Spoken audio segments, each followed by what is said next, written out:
So, for those of you I haven't had the pleasure of meeting, my name is Paul Hoffman. I'm on staff with Church Venture as the director of church planting, and then I'm also on staff at a church in Milwaukee, Oregon, Grace Point, or as I affectionately like to call it, Grace Pointe, because we have an E at the end, and we're honoring our French heritage. No, we're not. So one of the things they tasked me with is leading a seminar, and they said, "Hey, what do you want to read? What do you want to lead?" And as we think about the theme of the week, is this idea of the unwavering pastor, and what does that mean, and what does that take? A great passion of mine has been around exploring what does it mean to Sabbath, and what's the difference between rest and distraction, and those things. So that's what I figured I would do. So that's what we're going to do today. We're going to define distraction, kind of have a working definition, but we're probably going to spend most of today talking about Sabbath and what that means and what that, how do we do it, perhaps. And I won't necessarily prescribe how, but we will on the second part of our time together today let you define what that looks like practically, and that's what the whiteboard's here, because we're going to brainstorm it and talk about that. But let's start with a working definition of distraction for me, and I think distraction is the false perception of rest, and its primary function in our life is escape, right? We distract ourselves to escape whatever it is that we don't perhaps want to deal with, or we just like, hey, you know what? Today I've been burnt out, or today has been hard, so I'm just going to go and do X or Y, right? Yes, I think it was yesterday morning in Jonathan's talk, he talked about this as like the moment we go to Netflix, or we go to perhaps a drink, or we go to, whatever, any number. We go to the social medias, right? The YouTubes, and we will watch silly cat videos, or in my case, my kids play soccer, and I find myself watching soccer drills, like, these little 30-second soccer drills, and I'm always saving them, and so on and so forth. But that's distraction, right? It is distraction is just the escape, and it actually doesn't relieve us of anything. It just distracts us. It just kind of says, okay, I'm not going to focus on the thing that I don't want to focus on, or I'm going to just work might be fine. You may not actually feel weary per se, but the distraction is the escape of the moment that you eventually have to come back to, right? And I think we often train ourselves in distraction, right? Of like, okay, I just need this break. If I can get, and it starts really small, I'll just take a 5-minute break and I'll go do this. And then all of a sudden our day off becomes more about distraction than it becomes rest. Right? Because we don't stop producing oftentimes in our day off. If you're anything like me, my day off often finds itself wrapped up in doing chores around the house because I don't have another time to do it, right? So I'm mowing the lawn, or I am raking leaves depending on the season, or perhaps I am doing some laundry to try to help my wife out because she's on one of my days off. It's still a work day for her. Right, and so it's actually just distracting me from my day-to-day, but it's not actually restful, right? So distraction being an escape that doesn't relieve us, but actually maybe in some cases even contributes to our weariness. We often treat our day off, or we will talk about Sabbath as a day off, and yet fill it with a bunch of other stuff. So then what is rest? So if rest isn't distraction, then it leaves us with the question, what is rest? Does anybody have any thoughts? How would you define rest?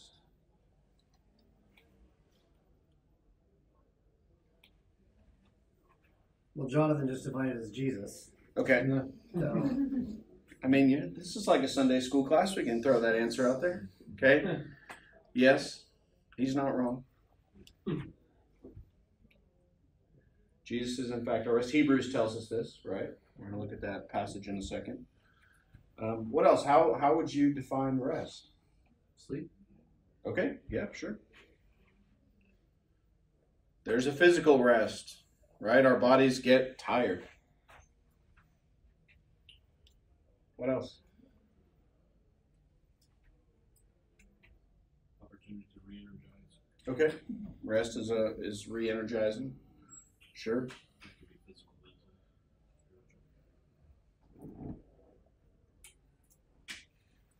spiritual. Ceasing from being productive. Okay, yeah.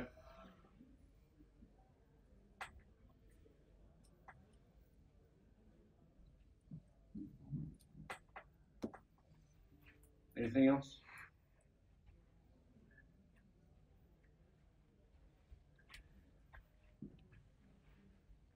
So what is rest? It might be sleeping. It's something that re-energizes us, right? It is in fact Jesus.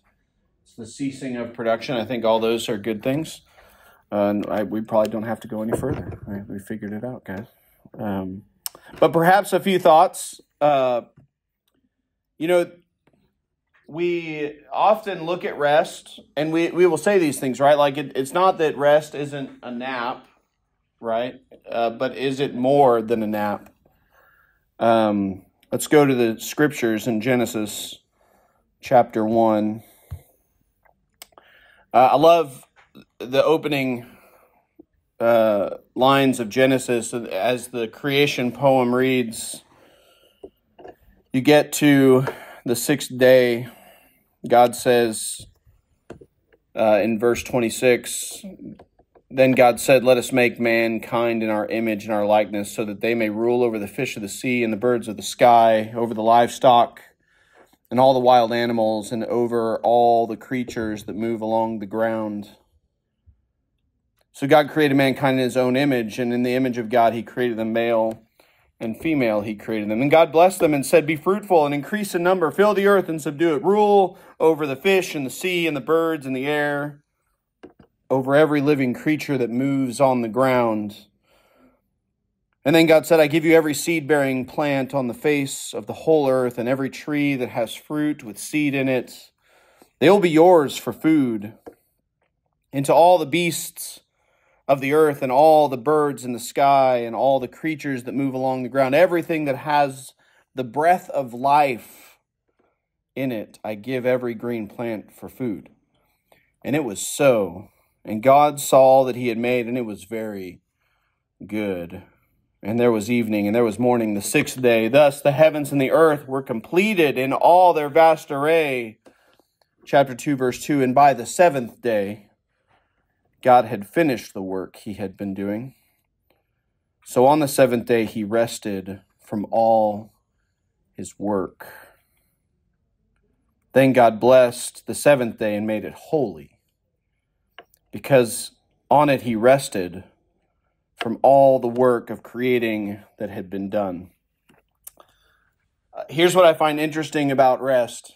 It is the one commandment of the 10 that is rooted in the creation story. And the very first day, according to the poem of humanity's existence, was spent in God's rest. It wasn't spent working the garden. It wasn't spent getting about the work, perhaps, of being fruitful and multiplying. It was spent in God's rest.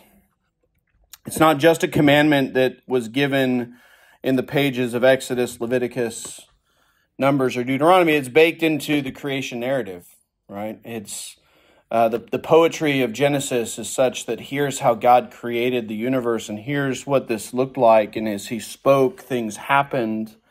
And then as he looked back on all of creation, he said, it's very good. And he sat and he rested. And he invites, in the culmination of creation, to rest with him. So on the seventh day, God does it. And he's like, this isn't about production. The creation is finished. It has been made. And now we rest. The very first day of humanity was spent resting with God. The very first day of all of creation being completed is spent in God's rest. And so we start our work from in the garden, the very work that he set out to give us, right? The naming of the animals, the tilling of the ground, the harvesting of all of the delicious fruit and vegetables, all of it was given after rest. So we start our work from a posture of rest. What would that look like for any of us? If we were to think about our week in the frame of beginning work from rest, that we have in fact rested. We have ceased production. We have spent the day with God. I once, in my younger years of ministry, was attending a church in the evenings occasionally, just to kind of get away. To Jonathan's point, to have some friends of mine and I just admired what this church was doing. We were in college. We had flexibility. And so in the evenings, we would go to this service, and they were doing a series on Sabbath. And in the midst of that series, they had said, what would it look like to open your calendar and have a day where you scheduled nothing, and you sat at the beginning of the day and you said, okay, God, what do you want to do today? What does today look like? And just sitting in the quiet and kind of reflecting, all right, Lord, what would a day of rest be? I think rest in this case is a means of grace to us by God, that we are not intended to be God, right? The work of creation, God invites us into, but he invites us into it in his rhythm, which means that as we have created, we will also need to rest in the same way that God rested. Rest is a means of grace that reminds us we don't have to bear the weight of being God. Marva Dawn writes, we abstain from work, from all the anxieties about how we can be successful and all that we have to do to get ahead. The result is that we can let God be God in our lives. Right? We can stop work. We can stop production. We can rest because we know that in our rest, God continues being God, and we don't have to. Right? Rest reminds us, if anything, that we are limited. We don't have unending energy. We don't have unending creative power. We don't have unending energy. Right? We have to stop for a minute. We have to take in the moment. We have to let God be God and remind ourselves that we are human beings, not God. Created in his image, yes, but not God. Now, what are the challenges to Sabbath? Well, first, our cultural pace is one that is a challenge to Sabbath, because everything, even within our churches, demands that we are always doing something. We are always at work, right? We're constantly producing. Our churches are saying, hey, well, what about this program? What about that program? And what about, hey, this person is in the hospital, or that person is in the hospital, and this family member needs help, and this person needs to help move. And in some of our churches, we don't have multiple staff. It is just us. And so that weight can fall on you as the pastor, or as one of the elders, or just as one of the deacons. Right? And yet, when we let our lives be filled with that, and we don't pause to remember that I cannot do everything, to be mindful of our limitedness, we burn out and we get tired, and we say, I don't want to do that anymore, right? Or we, as good folks do, we bootstrap up and we just try to make it. And really, we do it half-heartedly, because we're just trying to bootstrap. We're trying to force ourselves to do something that we are not, we don't have the capacity to do. And so the question is, do you know yourself? Do you know your limits? Do you know your capacity? What drains your energies? What is it that drains your energies? What is it that brings you joy? When you think about the things that you do in life, what are those things that bring you joy? What are the things that drain you? Do you know your limitations? Do you know what you're able to do given your schedule and what you're not able to do? Right? Do you know what your family can accept? What are the sacrifices that they are willing to make, and what are the sacrifices they're unwilling to make? As we transitioned from planting a church to serving as one of the pastors at another church, that was a really challenging transition. Similar to Jonathan's story, we had to close our church in 2021 that we had planted. And in that, as my wife and I were reflecting on, okay, what's next and what might we do, we had to have the honest conversation of what she was able to do. What was our family willing to do when it came to me potentially stepping in to another ministry role? What was their capacity to serve alongside of me?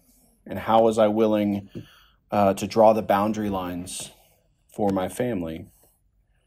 Right? How was I willing to even draw my own boundary lines of here's what I am able to do, and quite frankly, here's what I'm unable to do right now, right? Knowing myself, knowing the things that drain me, knowing the things that bring me joy, and knowing my limitations.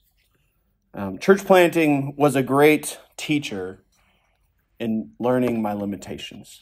Ministry, quite frankly, I think is often a really great instructor at helping us understand our limitations. When you get that phone call in the middle of the night and you think, why can no one else do this? I've had a long day, right? Not just because you've been doing the work of ministry throughout the day, perhaps preparing a sermon or a Sunday school lesson or elder meetings or deacon meetings or class meetings or ministry to someone who might be in the hospital or whatever. You also have your own family needs, right? Your kids or grandkids or whatever is calling your attentions away, like those are all still there also, right? And so you get that call in the middle of the night, you're like, oh, I don't know if I can reasonably do this well. Do you know your limitations? When you say yes to one direction of ministry, you are inherently leaving the other directions open for others to step into. Do you know your limitations? Do you know the places that this is who God has made me to be, the capacity level that He has given me, the direction that I will be walking, which means I have to invite others to walk in the other directions of ministry because I cannot possibly walk them all. We can't. We're finite. Sabbath rest is about acknowledging our finiteness and letting God be God because we are not. You have to embrace your limitedness. And in doing such, it frees you up to not have control of the future, which oftentimes I think in ministry is what burdens us, right? Of like, oh, I have to direct the future of whatever this ministry is that you lead, where it's going and what it's going to do. And it frees us up from not having to take the place of God in our life or in other people's lives. That we get to let God be God, and we get to be His children, whom He loves and invites into rest.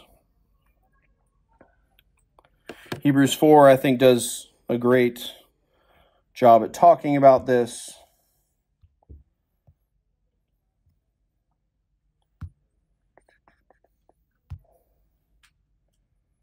Yes, Hebrews 4.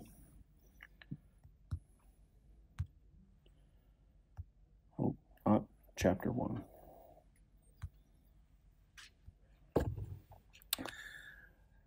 Jonathan read this or referred to this today. I'm going to read it again. Therefore, since the promise of entering His rest still stands, let us be careful that none of you be found to have fallen short of it. For we also have had the good news proclaimed to us just as they did, but the message they heard was of no value to them because they didn't share the faith of those who obeyed. Now we who have believed enter that rest, just as God had said. So I declare it on oath in my anger, they shall never enter my rest. And yet His works have been finished since the creation of the world. For somewhere he has spoken about the seventh day in these words, on the seventh day God rested from all his works. And again, in the passage above, he says, they shall never enter my rest. Therefore, since it still remains for some to enter the rest, and since those who formerly had the good news proclaimed them, they did not go because of their disobedience, God again set a certain day, calling it today. This he did when a long time later he spoke through David, as the passage already quoted. Today, if you hear his voice, do not harden your heart. For if Joshua had given them rest, God would not have spoken later about another day. There remains then a Sabbath rest for the people of God. For anyone who enters God's rest also rests from their works, just as God did from his. Let us therefore make every good effort to enter that rest, so that no one will perish by following their example of disobedience. You see, in our rest, we are reflecting the very nature of who God is, that he works and he rests in the work of creation. Do we see ourselves as greater, essentially, than God? Not that God needed to rest. He is eternal. But he did. And so what is that rest then? I think the scriptures tell us it's like that God was taking in all that he had created and he called it very good. There's an observation of it. There's an enjoyment of it. There is that sense of beauty and wonder and awe that takes place. For us, it's one, acknowledging the one true source of our energy, the one true source of our capacity, that being Christ himself. It's embracing our limitedness as an opportunity to create discipline, right? The fact that we can stop producing things because God keeps the world turning when we don't. Right? Henry Nouwen describes discipline as the effort to create some space in which God can act. Right? Rest is the tangible means to create that space for us. Do we give space for God to act in our life? Do we give space for God to re-energize us, to speak a better word to us, to remind us that he is, in fact, this rest that we're talking about? Conversely, when we do everything, when we try to do everything without taking rest, we resort to distraction, right? This is what ultimately brings in when we don't pause and say, okay, today is not going to be about production, right? Today is going to be about ceasing and feasting, about recalling back the way God has worked throughout the week, perhaps, what we hope God might do in the week to come, just dreaming, allowing ourselves space to not be confined by the tasks at hand, but by the amazing things that God might do, that he has already done. Reflection. That we would feast, knowing that God is the provider of good things in good moments. Right? Distraction is about the quick breath to keep going, and rest is about the actual ceasing so that we might be recharged completely, right? It's the difference between plugging your phone in all night so that it's like ready to go in the morning and just getting like the 5 minutes so that you get 3% to maybe get you to the next moment where you're near a plug at a coffee shop or your office, and then you get another 2 or 3% and your phone kind of limps along. And what we have learned about phone batteries or any of those other things is that it ultimately ends up killing your battery. It loses its intended purpose of how it's cycled. Living in our limitations requires the ordering of loves. Augustine often talked about this as kind of, right, you're ordering your desires, ordering your loves. It is learning to love the right things the most and the least things the less.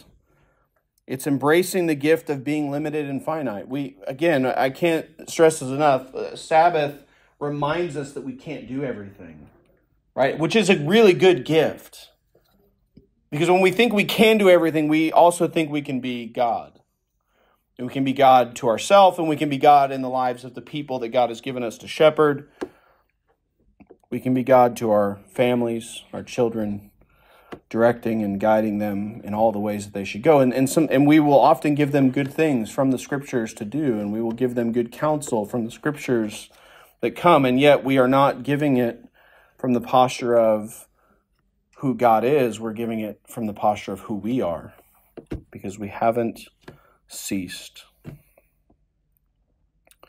Living in our limitations requires an ordering of our love so that we would say, oh yes, rest is about presence with God, right? The ceasing of production so that we might just be present with God. In the way that the Genesis describes is sitting with God in the cool of the day, right? Taking in his presence and his magnificence. One of the things I love to do, Fridays typically are my day off, and I love to take the first half of the day. I get the kids to school, and during the winter in particular, I drop my daughter off, and then after I drop her off at school, I head up to Mount Hood, and I spend a couple hours just skiing on Mount Hood. And I will do that, and I love, this is not time for me to engage with people. So I always look for the chair that is empty. I don't want to talk to anybody.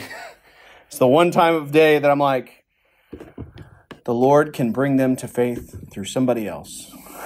I am going to just have this moment. And there's the unfortunate moments I'm next to somebody and we have to make small talk. And I'm like, I'm not here for small talk.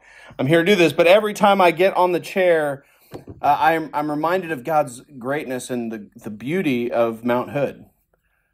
Particularly after a fresh snowfall where the trees are all flocked with snow, the mountain, it's all of its magnificent. You get this incredible view of the summit.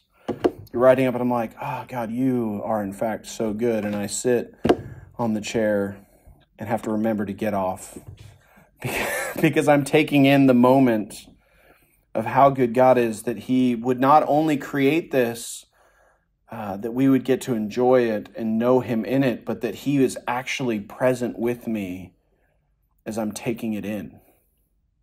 That I'm reminded of the fact that I don't ever do this work alone. I am always indwelled by the Spirit. And Christ has said, I am always with you in the work. And it's in those moments of rest that I'm reminded of how small I am and how big he is, and my great need for him, right? When we think about rest, we are talking about a period of time full of grace and trust, right? It is the grace to receive that God wants to be with us, that he wants to hear us, that he might even want to have a word for us, right? Talk to us, that he provides for us. If you are weary and heavy laden, as we read from Matthew 11 today, come to me and I will be your rest. I will make you whole. And the only one who can do that is God himself through the work of the Spirit. And Sabbath or rest is also, while it is about grace, it is also about trust that God continues to work even when you stop. That your church is going to be okay. That your house is going to be all right. That the weeds will not get that bad. That all the things pressing around you will not come unraveled if you take a few moments to cease, to feast, to rest, and to embrace God. And in fact, dare I say, to be embraced by God in those moments. A.J. Swoboda writes, Sabbath is a scheduled weekly reminder that we are not what we do. Rather, we are who we are loved by. Sabbath and the gospel scream the same thing. We do not work to get to a place where we finally get to take a breath and rest. That's slavery. Rather, we rest and breathe and enjoy God that we might enter into rest. So do you have a vision for that? Do you have a vision for rest in your life? Do you have a vision for the desire for that? Dallas Willard has this great way of framing any kind of discipline that we might want to engage in, and it's VIM, okay? Vision, intent, and means. Do we have the vision for something? Do we have in ourselves, in our life, this vision of rest, that we want it? We desire it, that it is something that we put forward out there, that we say, yes, if there is something to be attained, I want this. Because if we have the vision for something, then we will, in fact, want to make that happen. Right? If we put that forward as rest is good, and it's for my good that I would do this, and I actually want to do this because rest would help me to be a whole person. I believe that, and so I work very hard every week making sure I have a 24-hour period where I cease my production. Now that, I don't think you start there. One of the things we didn't get to in the seminars is that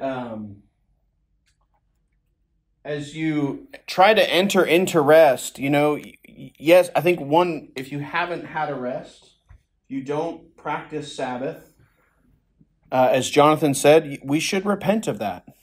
We should. But then we have to begin to build it into our lives to get there, to do it. And like every discipline, you take a little bit at a time, right? And you, if you will, you taste and see that it is actually good. So I would say, do you have a vision? And is there an intent to do it? Is there an intent to accomplish that vision? Do you want it?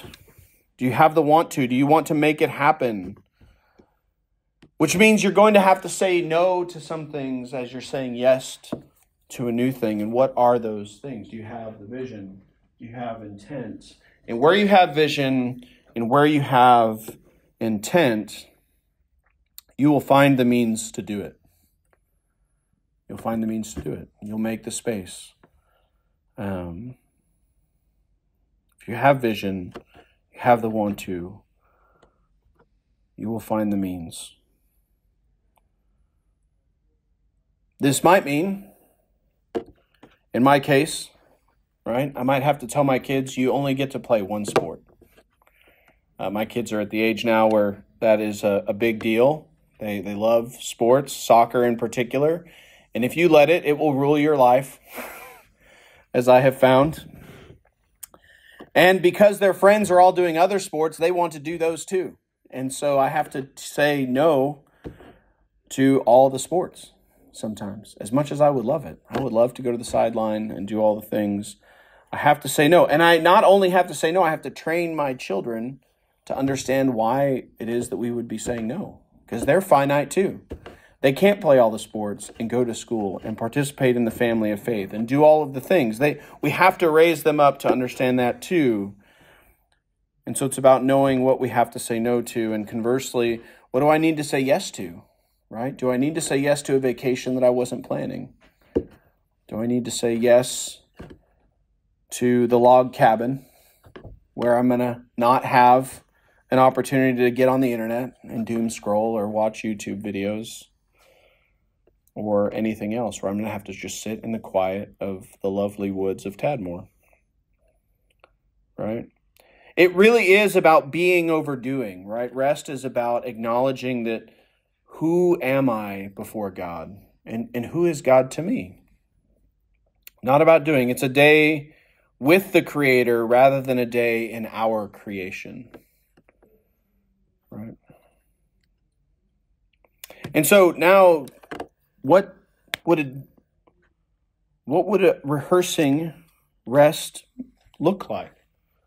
Because ultimately, when we are in eternity with the Father, when we live in the new heavens and the new earth, as the Scripture described, I believe that we'll be in this posture of rest, right? And so a lot of what we do on earth, in this mortal plane that we exist in now, is the rehearsal of what we will do for eternity to come in our perfected state, in our fully redeemed state.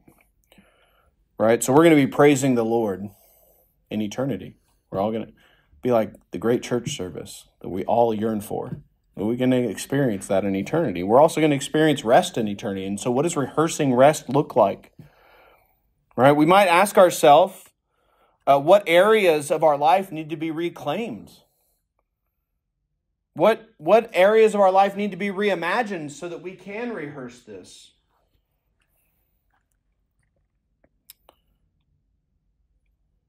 So what would, if rest is a period of grace, is a means of grace, it's a day of trust,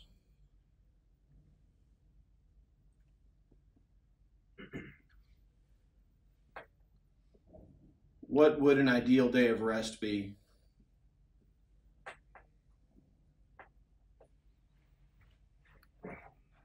This is for you. Now we're just going to throw things up on the board. Ideas. What would a day, if you think of a grace-filled day, it's not about production. It's not about doing. Simply about being. What would it look like? What would you do?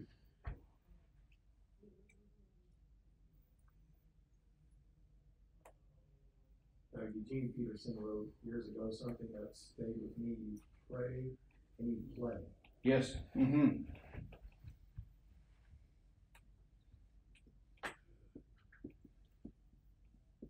That's right. Yeah. And so when you think about so this might be perhaps as obvious, I don't know. We might tease this out a little bit. What would prayer look like on a day of rest? But maybe the harder one is, what is play? What would that kind of enjoyment of God be?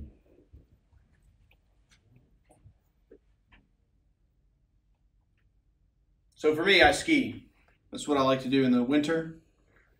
I go up, I ski. Again, I'm not producing anything when I'm skiing, other than perhaps some sore legs later. But it really is this opportunity to be like, I get away, I shut everything out. I just am observant of like who God is and what He's doing in this really beautiful place. So for me, like the tactile, like putting myself in an environment where I can be in awe of God and what He does.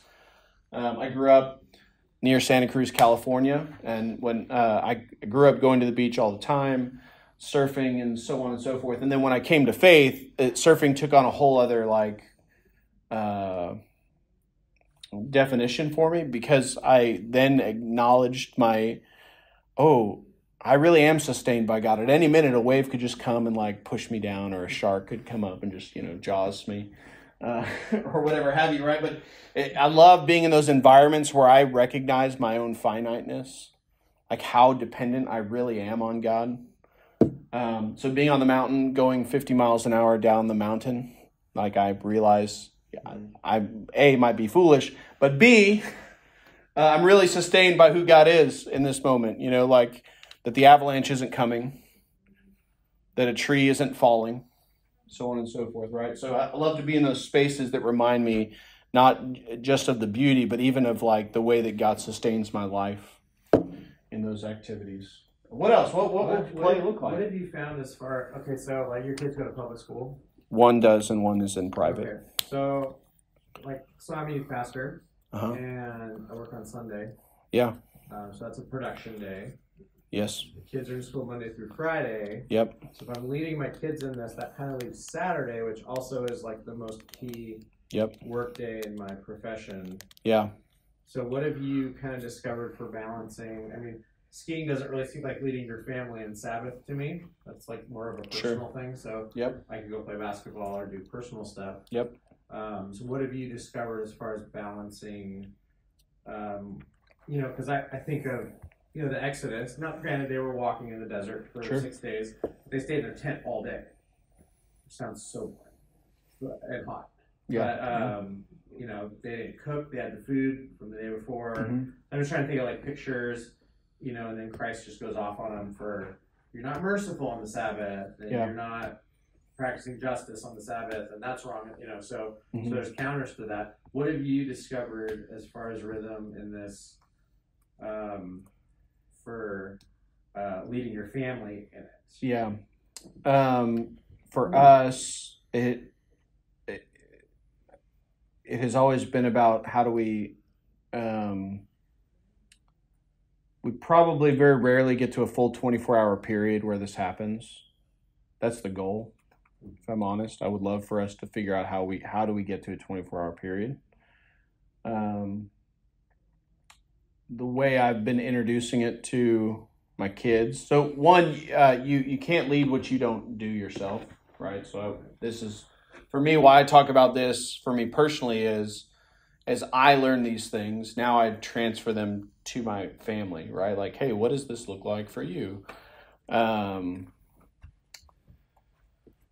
What we have done is like we just kind of figure out the rhythms. So Jonathan alluded it to this idea in the rhythm of his church life, right? That there was a Sabbath day that he takes. So there is a day off of sorts where it's not about production. Then there's a half day every month that he goes and gets away. And then there's a sabbatical of sorts. You might think, if we kind of use perhaps more conventional language, do you have a day a month? Do you have a week? Or do you have a day a week? Do you have a weekend a month, or a weekend every 3 months that you get away? Do you have a week every 6 to 9 months, right? Do you plan these rhythms where you're taking those intentional breaks? How you lead your family in it, I think you just start with an hour at a time. Particularly in our busy schedules, is there an hour you can carve out? Is there 2 hours you can carve out? Is there 3 hours you can carve out? You build on it very practically. Because in some cases we have to train this. We not only have to train ourselves, we have to train our kids because they're getting the same message that we all got, like more work, more bricks, less straw, right? They get the same messages that we get, if not even more intense perhaps now. I know my kids, it's like everything is built, both my kids play soccer. They both have aspirations to play soccer at high levels. And they both are being told, if you want to do that, you must eat, drink, sleep, soccer. Right? So helping them know, like, your identity isn't in being a soccer player. And so it's carving out those times, and you have to prepare for that. So in the case you get brought up, the Exodus is a great example. Do the cooking the day before. Or in the case of gathering the manna and the quail, the only day that you're allowed to take more than what you needed for that day was the day before the Sabbath, right? You would gather that, and then as they settled into the land, the practice was prepare what you needed for the Sabbath the day before so that you could have a Sabbath.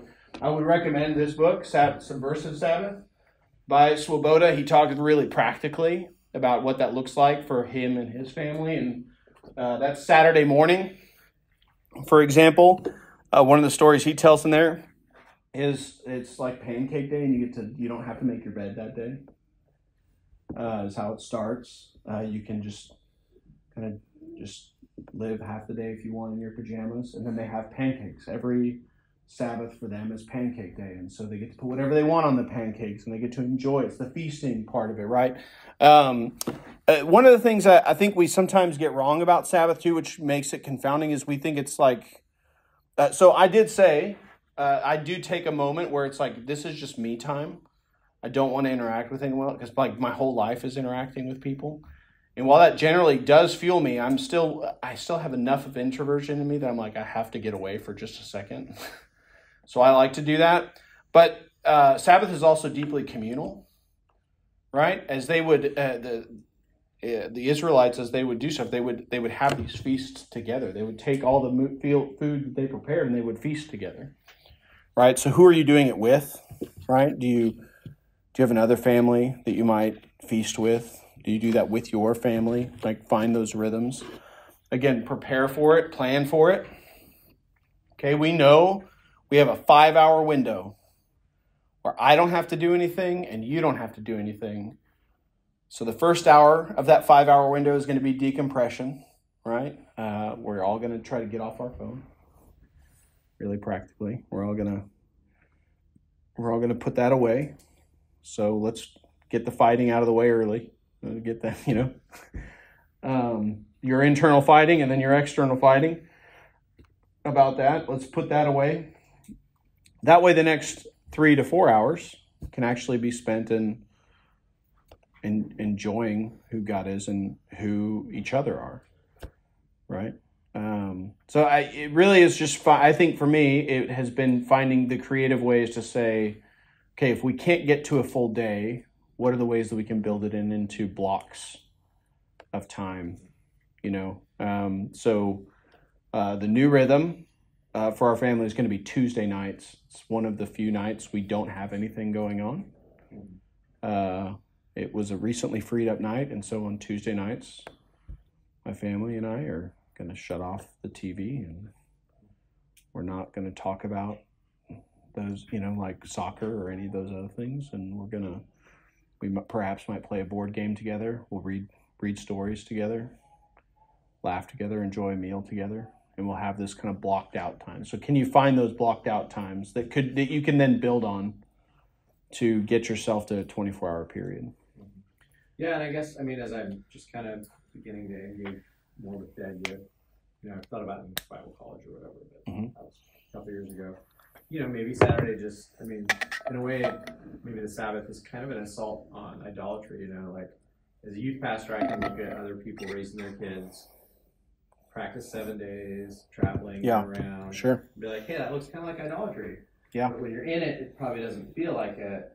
But the minute you start, you know, carving a day, then all of a sudden it's like, oh, you know, I can't practice on, I can't play on this team because they practice on Saturday or Tuesday or whatever it is. And so I think in our culture, everything is so pervasive that to practice the Sabbath becomes like a kind of a frontal assault on idolatry that is not going to be appreciated by, you know, we had a guy we did ministry with, we're all ministers, and they took like Tuesday or it's just some random day, and it wasn't anybody's day off except for theirs, and I remember like resenting it because like here I am working on Tuesday, but I can't call you, and he was our leader, so sure.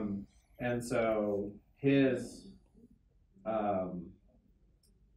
act of obedience exposed my heart to be working. You know, I guess the nice thing about everybody being in the tent in the desert is everybody's in the tent. That's right. You know, that's right. The FOMO's gone. Yeah. You know, so and then FOMO becomes an idolatry, and so maybe that's an assault. And so I don't know. It's just there's a lot of you know. So maybe the Lord's calling me to run the youth group and not do things on Saturday. Yeah. Well, and what would that look like? The invitation, right, is who else? Who else? If you can't, again, you're going in one direction. That means there's, let's say 4 for the sake of argument, because, you know, northwest, southeast, right? We won't do the other 4 parts of the compass, but if you're going to go in one direction, that leaves 3 other directions for someone else to do. Who are you inviting into that, right? That's just a leadership piece of, do you have people you trust who can go to the basketball game that you have a bunch of students playing in, right? They can be supported. Does it all have to wait on you, or is there someone else that can do that? You know, we don't live in the society in which it's like everybody takes Saturday off and that's what it is, right? That just doesn't exist for us in most cases. So, and particularly, I would highly recommend that Sunday would not be your Sabbath day, because you are in fact producing.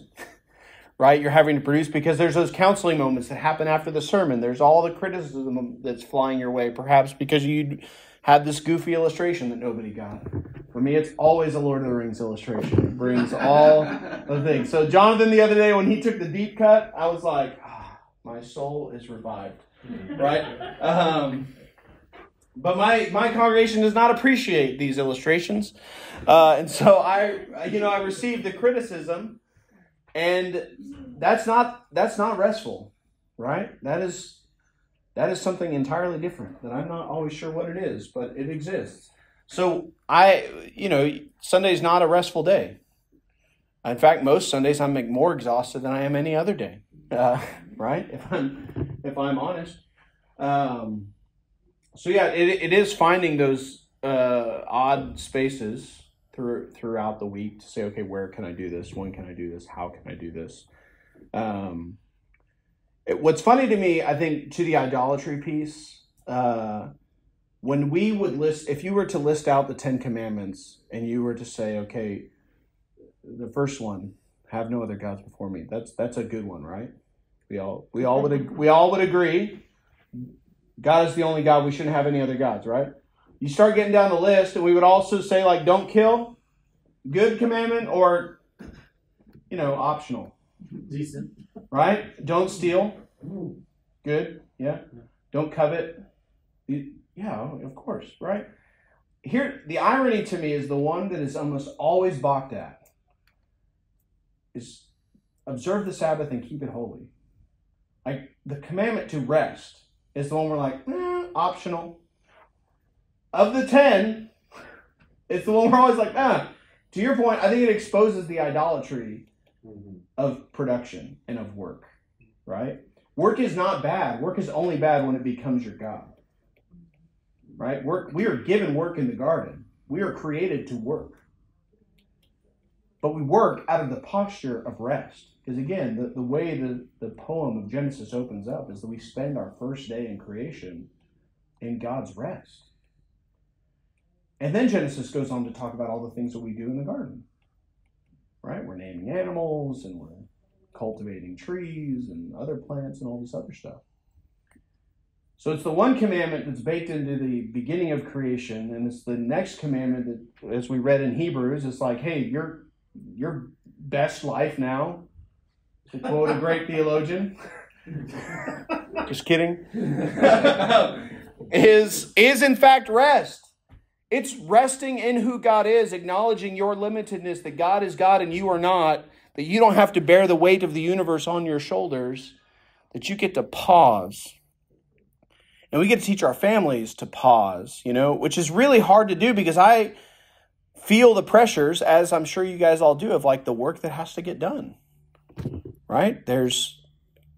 We have spring break coming up, and I don't know if your guys' spring break is this way. Our spring break in Portland falls on Holy Week. And I'm looking at like, how are we going to, this is a time when my kids aren't going to be in school. They're not going to have soccer practice. Where are we going to carve out some time to like just cease? Knowing we have a Thursday service we're doing, a Friday experience we're doing, and then of course Easter Sunday, right? Like it's a busy, busy, busy week. Do I believe that God is Lord of Easter?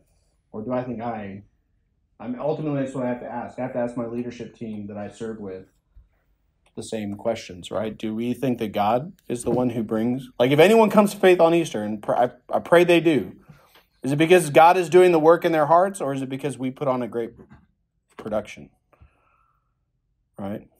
And so how we've instructed, how we've talked to our staff about it is like, hey, the first half of the week is going to be pretty light. So if you're going to do something the first half of the week, knowing that we're going to have a few days where we're going to be busier than normal. Do we do that with the people we lead? Do we do that for ourselves, where we just try to find those spaces? We can be tempted to not be planful. Again, I'm speaking to my own heart because I'm not a very planful person. I preferred let's just take things as they come. It's going to be great. Never is, right? I always feel like my hair might be on fire in the moment. But just saying, okay, that week is coming, and I know that I'm leading this service and I'm leading that service, and then we're going to have Easter. But I have 3 days that if I'm planful, if I prepare, then I get to actually rest before going into those moments, right? And each week, am I being planful? Am I being prepared to rest? But do I know what the day needs to look like so that I can prepare? So I'm going to give you homework. I would invite you to answer the question, what would a day of rest look like? What would be a grace-filled day? What are the things that you might experience with the Lord or from the Lord that would display a means of grace to you? What would the playing look like with you on your own or with your family? What do you enjoy doing together? What's going to cause the least amount of angst and strife? Right? That's the other thing. Sometimes we want to lead our kids no, I think this is great. And your kids are like, I don't know what you're talking about. My daughter, she reminds me I'm out of touch with reality. And then prayer, like what does prayer look like in that moment? Is it the sitting in the quiet and listening? Is it like, God, is it the gratitude? One of the things that my family and I are doing in the season right now are just really attempting to practice gratitude in the smallest things. Funny enough, we had hit a stride where we got so busy we stopped praying before meals. Right? And Luke Hendricks actually brought this up not long ago, and it just challenged me like, what a simple way to express gratitude. Not because I necessarily need God to bless something in my body through it, but like just the acknowledgement I have food on my table because God has provided. What a great thing. The simplicity of a meal. Right? As I lay my head on my pillow at night, Lord, thank you that I have a house with no known leaks. Right? You are so good to provide a warm place to sleep, a soft pillow to lay my head on, a warm meal, if that's what I'm eating, that practice of gratitude, acknowledgement, awe, wonder, do we find ourselves in that? And then what are we receiving from God in those moments in prayer? So not just us communicating to God, but being still and quiet enough to let Him communicate to us. I've taken you 1 minute over. I would recommend any of these books that I have here. That's why I had them listed, or I had them on display. The Posture of a Pastor. How do you enter into this moment? It's called The Imperfect Pastor by a fellow named Zach Eswine. It's a phenomenal book. Swoboda's book, Subversive Sabbath, really goes into some great things about how Sabbath is for us, Sabbath for our work, Sabbath for creation, like just thinking through all the dynamics of Sabbath. And then Marva Dawn has written extensively on Sabbath. She has tons of books on it. This is one of my favorite, Keeping Sabbath Holy, that just really unpacks some really practical ways that she has learned to Sabbath, and then just how do the scriptures even speak to it and the importance of it. So that's what I got. I'll pray, and then we just go and enjoy an afternoon without production, because you don't have to do anything this afternoon that you don't want to do. I hope.